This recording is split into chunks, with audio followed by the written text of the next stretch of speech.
अस्सलाम वालेकुम रहमतुल्लाहि व बरकातुहू। उम्मीद करती हूँ सब खुश होंगे, खैरियत से होंगे। मैं भी ठीक हूँ आप सबकी दुआ से, अल्हम्दुलिल्लाह।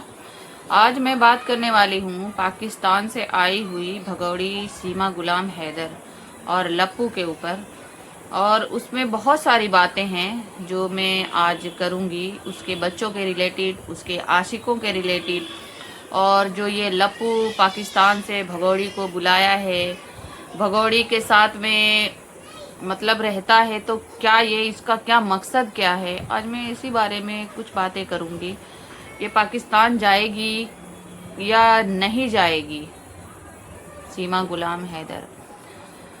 और अपने बहुत लोग हैं जो देखते हैं इस पाकिस्तानी भगौड़ी सीमा गुलाम हैदर को कि ये दिन रात तो मुजरा करती रहती है, दिन रात ये कोठे पे चढ़ी मुजरा करती रहती है। और इससे जो लप्पू है, मीनू पप्पी जनानी जो है, जो नेत्रपाल का बेटा है, मीनू पप्पी जनानी, जिसको आप सभी जानते हैं कि लप्पू है, जो लप्पू और सीमा गुलाम हैदर की कोई भी, समझो कि कोई भी जोड़ी सटीक नहीं बैठती है, किसी भी तरीके से ये एक दूसरे के रिश्ते में नहीं है। और ये रिलेशनशिप में रहते हैं, रिलेशनशिप मतलब नाजायज़ रिश्ते में रहते हैं। और उसमें नाजायज़ रिश्ते में रहने के बाद भी इसने 2 बच्चे पैदा किए हैं, जिसका ये दावा करती है कि मैंने पैदा किए हैं। और 4 बच्चे पाकिस्तान से लेके आई है, 4 बच्चे पाकिस्तानी हैं, 2 बच्चे हिंदुस्तानी हैं। तो आप लोग मुझे बताओ, आप लोग मुझे ये बताओ, कमेंट मुझे ज़रूर बताना मुझे कि ये जो पाकिस्तानी भगौड़ी पाकिस्तान से आई है, इंडिया में गैर कानूनी तरीके से आई है, इसका कोई भी प्रूफ इंडियन नहीं है, तो ये कैसे यहाँ बच्चा पैदा कर सकती है। और वो बच्चा कैसे यहाँ का सिटीजन होने के लिए किसका प्रूफ लगेगा? पाकिस्तानी और हिंदुस्तानी दोनों मिक्स प्रूफ लगेगा क्या? नहीं लगेगा। तो आप ये समझ सकते हो कि ये पाकिस्तानी गुलाम हैदर की जो लुगाई है, सीमा गुलाम हैदर, ये कहती है कि मैं सीमा सचिन हूँ, मैं गुलाम हैदर नहीं हूँ। तो गुलाम हैदर ने इसको तलाक नहीं दिया है, अभी तक गुलाम हैदर ने इसको तलाक दिया ही नहीं है, तो ये फिर कैसे गुलाम हैदर के बगैर ये शादी कर सकती है? नहीं कर सकती, कोई भी औरत नहीं कर सकती, तो ये कैसे करेगी? और अभी तो जो गुलाम हैदर के 4 बच्चे यहाँ लेके आई है, उसमें से जो इसकी बड़ी बड़ी लड़की है, बिल्कुल उसके नक्शे कदम पे चलती है, बिल्कुल ही उसके नक्शे कदम पर चलती है, बिल्कुल उसके रंग ढंग चाल ढाल बिल्कुल सीमा हैदर की तरह है, बिल्कुल भगौड़ी पाकिस्तानी के जैसी ही है उसकी सारी हरकतें। और जो गुलाम हैदर की बड़ी बेटी फरवा है, वो जो सचिन का जो भाई है, लप्पू का जो भाई है, उसका नाम है विकास। विकास के साथ में ऐसी ऐसी हरकतें करती है कि देखे देखे नहीं जाते, हम देखते हैं तो हमसे देखा नहीं जाता, उसके साथ में फुल एंजॉय करती है वो। कितनी उम्र है उसकी? बहुत महज होगी 10-11 साल उसकी उम्र होगी, और अभी से इसकी ये रफ्तार है। अभी होली थी, होली के टाइम पे उसने उसके साथ इतनी रोमांस करी, ऐसी रोमांटिक हरकतें करी, यहाँ तक कि विकास जो है ना, लप्पू का भाई, उसके कपड़े तक उसने फाड़ डाले, कपड़े तक नहीं छोड़े। बोलो तो अब क्या कहेंगे? एक अच्छे घर की लड़की की ये पहचान होती है न?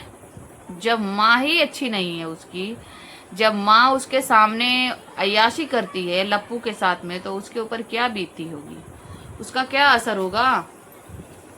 आप लोग ही सोचो कि जब उसका भाई वीडियो बनाता है, सारी की सारी वीडियो जो रोमांटिक वीडियो होती है, चिपकने चपकने वाली, जो सीमा हैदर बनाती है लप्पू के साथ में, चुम्मा चाटी करती है, सारी हदें पार करती है, तो सारी की सारी हरकतें जो मीनू पप्पी जनानी का भाई सीमा गुलाम हैदर के साथ में वीडियो बनाता है तो देखता है, तो जाहिर सी बात है कि वो बिगड़ना तो कोई सवाल ही पैदा नहीं होता कि नहीं बिगड़ेगा। वो बिगड़ना तो है, 100% बिगड़ेगा वो। और जब वहाँ पे उसकी बेटी भी होती है लप्पू की, जो मीनू पप्पी जनानी, जो गुलाम हैदर की बच्चियों को बुलाया है, जो बच्चियाँ होती है उसके सामने, तो सोचो दोनों का इफेक्ट क्या होगा, क्या होगा दोनों का इफेक्ट? यही होगा ना, दोनों जरूर साथ में रंगरलियां मनाएंगे ही, जाहिर सी बात है। जाहिर सी बात है ये बच्चे कहीं से सेफ नहीं हैं। ये जो पाकिस्तानी बच्चे हैं कहीं से सेफ नहीं हैं, बिल्कुल भी सेफ नहीं हैं। इनको गुलाम हैदर के पास भेजना ही सबसे बड़ा मकसद है हम सबका। सबसे बड़ा मकसद हमें यहाँ बात करने का मकसद ये है कि सबसे पहले ये बच्चे पाकिस्तान जाएं। चलो ठीक है, मान लेते हैं कि सीमा गुलाम हैदर पाकिस्तान से आके यहाँ 2 बच्चे पैदा करी है, जो वो दावा करती है। तो आप ही बताओ कि उस बच्चे के जो बर्थ सर्टी जो है उसके ऊपर क्या दी है बनाने के लिए, और हॉस्पिटल में कहाँ का आधार कार्ड दी थी? पाकिस्तान का दी थी। पाकिस्तानी आधार कार्ड या प्रूफ दिखाई थी बच्चे पैदा करने के लिए। अभी तो आपको पता है कि बोलती है मैं स्कूल भेजती हूँ बच्चों को, मेरे चारों बच्चे स्कूल जाते हैं।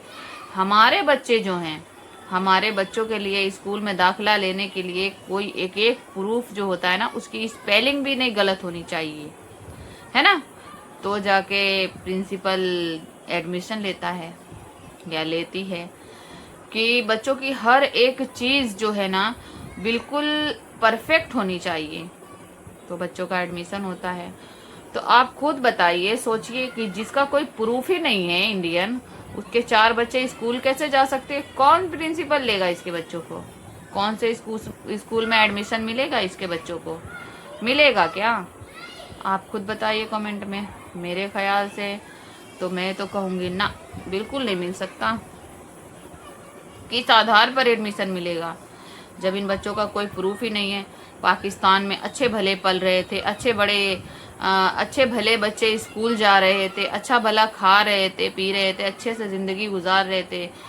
एक माँ ऐसी निकली ऐसी अय्याश औरत किसी को अल्लाह ना दे कि पले पलाए बच्चे अच्छी खासी जिंदगी गुजार रहे बच्चों की पूरी जिंदगी नर्क बना दी एक औरत ने। चारों बच्चों को लेकर पाकिस्तान का घर बेचकर अपनी अय्याशी के लिए इंडिया में 4 बच्चों को गैर कानूनी तरीके से लेकर ये भगौड़ी पाकिस्तानी सीमा गुलाम हैदर घुस गई अपने आशिक के लिए, सिर्फ अपने अय्याशी के लिए। उन बच्चों के बारे में बिल्कुल भी नहीं सोचा इसने कि उन बच्चों का आगे फ्यूचर क्या होगा। मेरे बच्चों का 4 जो बच्चे मैं लेके जा रही हूँ पाकिस्तान से इंडिया लेके जा रही हूँ गैर कानूनी तरीके से, उन बच्चों का फ्यूचर क्या होगा। मैं जब देखती हूँ ना इन लोगों को तो सच में मुझे रोना आता है। इन बच्चों को देखकर मुझे बहुत तरस आती है, इन बच्चों को देखकर कि बेचारे बच्चे हैं, ये मासूम है, इनका क्या कसूर है। लेकिन आने वाले वक्त में यही बच्चे हमारे देश के लिए खतरनाक बन जाएंगे, क्योंकि आपको पता है जैसी माँ है वैसे ही बच्चे बनेंगे। माँ तो अभी से संस्कार दे रही है, अभी से माँ के संस्कार ही अच्छे नहीं है तो बच्चे के कहाँ से होंगे बताइए। जब ये माँ ही गुल खिला रही है, रात दिन एक मर्द नहीं हजारों मर्दों के बीच में अय्याशियाँ करती है, तो इन बच्चों का क्या होगा, इन बच्चों के ऊपर क्या असर होगा, आप खुद सोचिए ना। इसीलिए कहते हैं ना कि मैं तो कहती हूँ कि आदमी लोगों को आज के डेट में बाहर जाने के लिए 10 बार सोचना पड़ेगा कि मैं अपनी बीवी बच्चों को छोड़ के जा रहा हूँ, लेकिन मेरी बीवी मेरे लिए वफादार है कि नहीं। आज के डेट में सोचना पड़ेगा बाहर जाने से पहले। आखिर वो क्यों जाता है कि मेरी बीवी मेरे बच्चे हर दुख से दूर रहेंगे, सुखी रहेंगे, अच्छा खाएंगे, अच्छा पहनेंगे। वो खुद दुख उठा लेता है, लेकिन अपने बच्चों के लिए अपना देश अपना मुल्क छोड़ के कहीं और जाके कमा के उनको पैसे देता है कि कम से कम मेरे बच्चे मेरे बीवी अच्छे रहें। लेकिन बदनसीबी क्या बताएं, गुलाम हैदर के सारे पैसे लेकर, सारे पैसे लूट कर उस इंसान ने इतने पैसे भेजे उसको, बहुत पैसे भेजे उसको, घर मकान दिला दिया वहाँ पर पाकिस्तान में, उसके खुद के नाम से उसको घर दिला दिया, उसको अच्छी खासी जिंदगी दी, अच्छी खासी आज़ादी मिली रहने की, बिंदास रहने की आज़ादी मिली, और उसका नाजायज़ फ़ायदा इसने उठाया पाकिस्तानी भगौड़ी ने। इसको बस मर्द चाहिए था, बस मर्द चाहिए था। बुढ़िया बुढ़ापा तो तेरे ऊपर आ ही गया है, बुढ़ापे में तो तू आ ही चुकी है। 6 बच्चे पैदा कर ली तू, है ना। अब तू बता, जो एपी सिंह है तेरा जो आशिक है, सबसे बड़ी कोते की जड़, सबसे बड़ा जो जड़ है ना, वो एपी सिंह है। एपी सिंह ही सीमा गुलाम हैदर को यहाँ तक रखा है। अभी तक सारी चाल एपी सिंह की है। एपी सिंह अगर नहीं करता इसकी हेल्प, इसकी मदद, तो कब से डिपोर्ट हो चुकी होती है गुलाम हैदर की लुगाई। लेकिन नहीं, इसको अपने साथ अय्याशी करना है, अपनी आग बुझाना है इस बुढ़े ठरकी एपी सिंह को। और लपुआ कहाँ, पंसारी की दुकान पर 5 से 6 हजार की नौकरी करने वाला इंसान कहाँ हजारों में, लाखों में घूमता है अब, सिर्फ गुलाम हैदर की लुगाई की बदौलत, सिर्फ और सिर्फ गुलाम हैदर की लुगाई की बदौलत। उससे मुजरा करवाता है और खुद भी अटपटी हरकतें करता है उसके साथ में, और खूब अय्याशियाँ करते हैं, और उसकी कमाई से वो खुद अय्याशी करता है। अब आप सोचिए इन बच्चों के साथ कितनी बड़ी नाइंसाफ़ी है। ये बच्चे पाकिस्तान जाएंगे, आज नहीं कल ज़रूर जाएंगे, क्योंकि जो मोमिन मलिक सर ने जो अभी इनके ऊपर की है ना कार्रवाई, मोमिन मलिक सर की कार्रवाई जो अभी हुई है, वो उसका रिजल्ट बहुत जल्द आएगा इंशाल्लाह, और ये बच्चे डिपोर्ट होंगे। और आज नहीं तो कल ये सीमा गुलाम हैदर भी डिपोर्ट होगी। सीमा गुलाम हैदर ने जो लप्पू को इतने शानदार मकान बना के दिए हैं अपनी मुजरे की कमाई से, उसको याद कर करके तड़प तड़प के ये रहेगी। समझ गए। ऊपर वाला जो है ना, ऊपर वाले की लाठी में आवाज़ नहीं होती। आपने देखा है कि वह सलीम वास्तई जो है अभी मुसलमानों के खिलाफ जो बोलता था, उसके ऊपर लोगों ने हमला किया था। उनको जिस हमला करने वाले का इनकाउंटर करके ख़त्म कर दिया गया, लेकिन उसको अल्लाह ने ज़िंदगी बख्शी, इसलिए कि आगे तू कितना भयानक तेरा हाल होगा ना, वो दुनिया देखेगी तेरी हाल को। वही होगा। और सीमा हैदर तेरा भी वही होगा। तू एक एक चीज याद कर करके तू ट्रॉमा में हो के, तू पागल हो के तू खत्म हो जाएगी।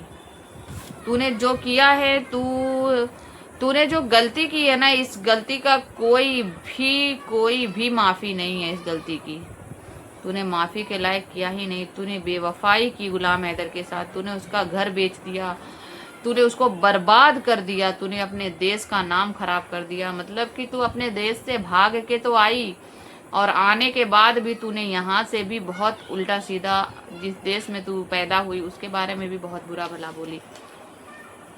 तो इस हिसाब से ना तू जब अपने देश की नहीं हुई, अपने खून खानदान की नहीं हुई, अपने माँ बाप की नहीं हुई, अपने भाई बहन की नहीं हुई, तो तू हमारी क्या होगी, हमारे भारत की क्या होगी।